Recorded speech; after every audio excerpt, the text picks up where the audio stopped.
Os hormônios vegetais, ou fito-hormônios, são substâncias que agem no corpo das plantas, ajudando no seu desenvolvimento e crescimento, inibindo ou favorecendo ele. Essas substâncias podem ser principalmente a auxina, a giberelina, a citocinina, o ácido abscísico e o etileno. A auxina é uma substância necessária para o corpo inteiro da planta. Ela é produzida principalmente no meristema apical do caule, que seria a ponta do caule, né? E mesmo a planta tendo sistema vascular, xilema e floema, ela faz transporte dessa auxina através dos parênquimas, e a função principal da auxina é alongar as células, sendo que quando alguma célula da planta entra em contato com a auxina, ela automaticamente começa a se alongar, fazendo com que a planta também cresça.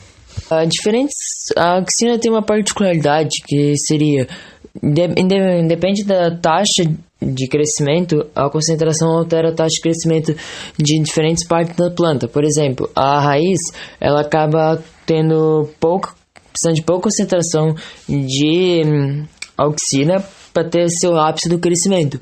E diferentes concentrações de auxina fazem ajudam ou prejudicam algumas partes das plantas. Por exemplo, a raiz, se tiver uma grande quantidade de auxina, o seu crescimento vai ser inibido. Mas se essa mesma quantidade de auxina que inibe a raiz, ela faz o ápice do caule. Então a auxina tem que ser muito bem regulada para cada planta, para que em determinadas épocas do ano elas tenham uma baixa taxa de crescimento e outras épocas tem uma alta taxa de crescimento. Isso e a auxina que controla. A concentração da auxina controla isso no corpo das plantas.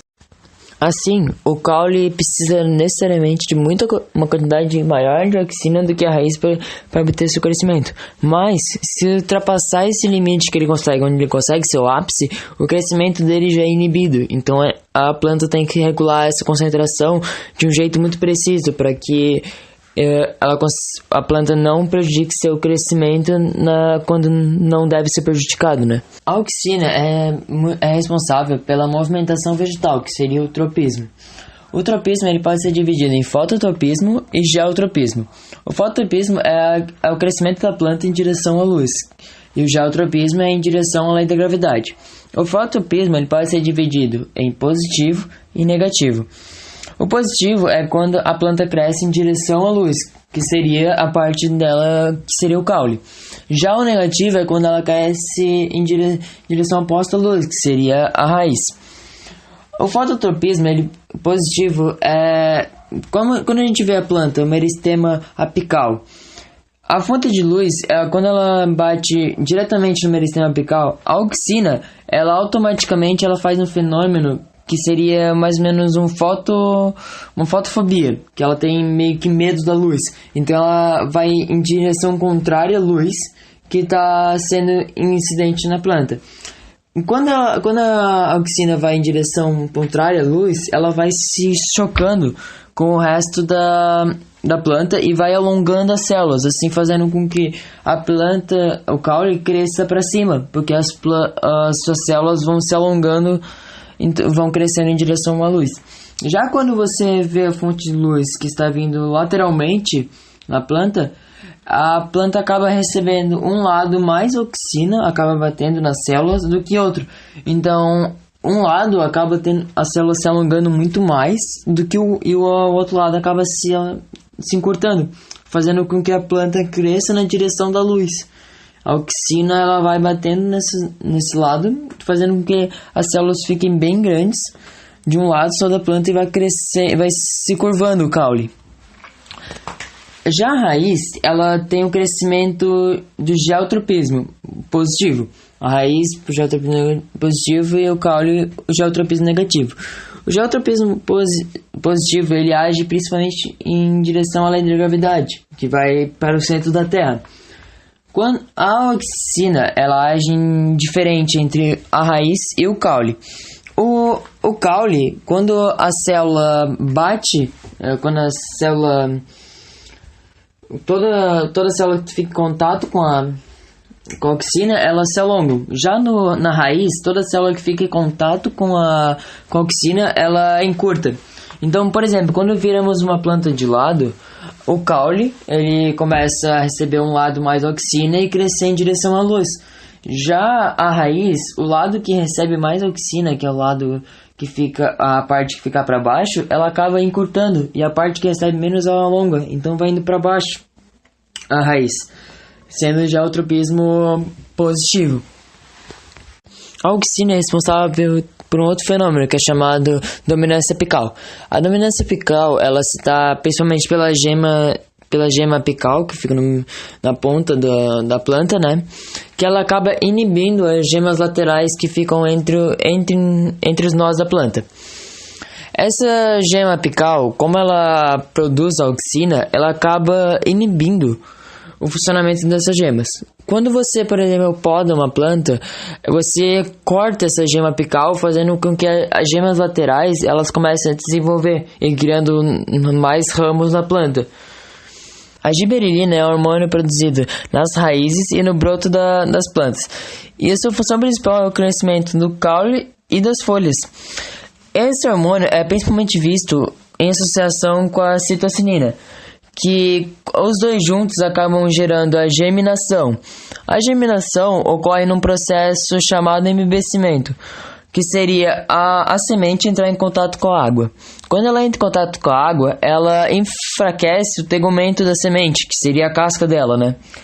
E quando a água, entrando com a água em contato com o embrião, ele acaba liberando essa giberelina, que diz para as outras partes da semente para começar a criar enzimas digestivas para digerir o endosperma, que seria os nutrientes que tem na semente, para poder começar a germinação. O etileno é um hormônio que tem uma particularidade de ele ser um gás. Então, ele é produzido, acaba sendo produzido no corpo inteiro da planta e atua principalmente no amadurecimento dos frutos. Esse hormônio, ele amadurece todas as células da planta. E ela acaba se transportando por toda a parte da planta através de difusão, que seria a osmose. E esse hormônio também é muito importante para a queda das folhas de algumas plantas no outono, para poder a planta gastar menos energia e sobreviver ao inverno rigoroso. E ela acaba atuando contrapartida à auxina, porque a auxina é uma substância que ajuda no crescimento das plantas. Já o etileno, ele desestimula esse crescimento. A citocina é um hormônio que é produzido nas raízes e é transportado pelo resto da planta através do xilema.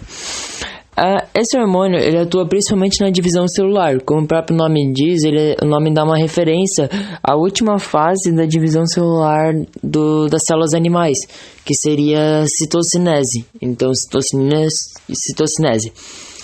E ela atua principalmente nas gemas laterais.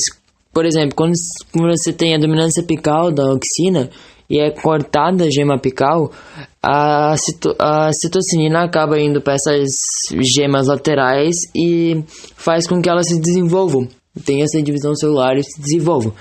Outro contraponto que a citocinina faz é retardar o envelhecimento das plantas.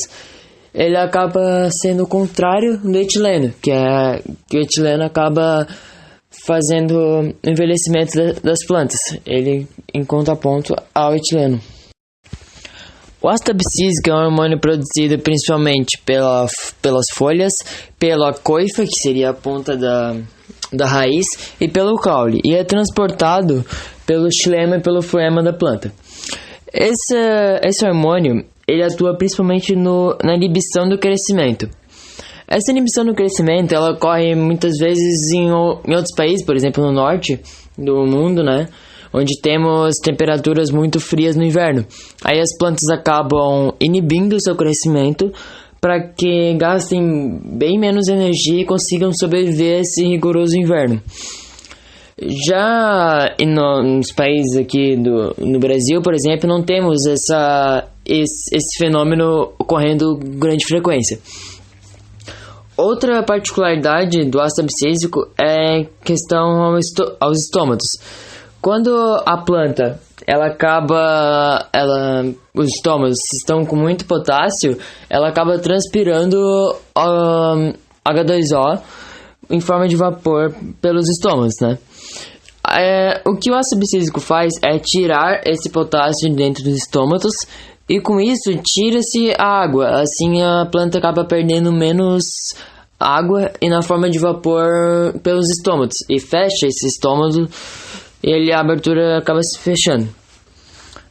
Outra propriedade também é no caso da dormência das sementes, que quando a gente tem épocas que a semente acaba não conseguindo germinar, o ácido bicílico deixa ela meio que morta para que ela não cresça no momento errado, só quando for apropriada para o crescimento.